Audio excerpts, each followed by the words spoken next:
ज्या लाडक्या बहिणींनी महायुतीवर प्रेम दाखवलं ते अधिवेशन संपल्याबरोबर ॲपरंटली असं लक्षात येत आहे की काहींनी 4-4 खाती उघडलेली आहेत।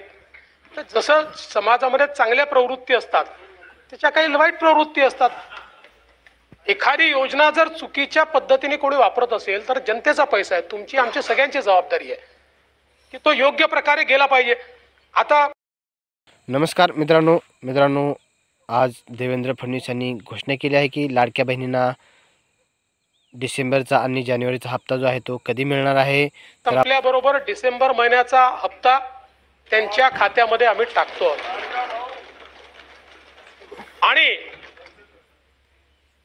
काहीच बदल नाही। नाना, मी या ठिकाणी स्पष्ट करू इच्छितो, कुठलेही नवीन निकष नाहीत, आता तर सगळ्यांनाच टाकतो। पण ॲपरंटली असं लक्षात येत आहे की काहींनी 4-4 खाती उघडलेली आहेत। तर जसं समाजामध्ये चांगल्या प्रवृत्ती असतात त्याच्या काही वाईट प्रवृत्ती असतात। एखादी योजना जर चुकीच्या पद्धतीने कोणी वापरत असेल तर जनतेचा पैसा आहे, तुमची आमची सगळ्यांची जबाबदारी आहे की तो योग्य प्रकारे गेला पाहिजे। आता मागच्या काळात आम्हाला लक्षात आलं माणसानेच 9 खाती काढली, आता त्याला लाडकी बहीण म्हणायचं कसं? तर लाडका भाऊ म्हणू शकत नाही, कारण बहिणींच्या पैशावर डल्ला मारतो तो लाडका भाऊ कसा? त्यामुळे असे जे आहेत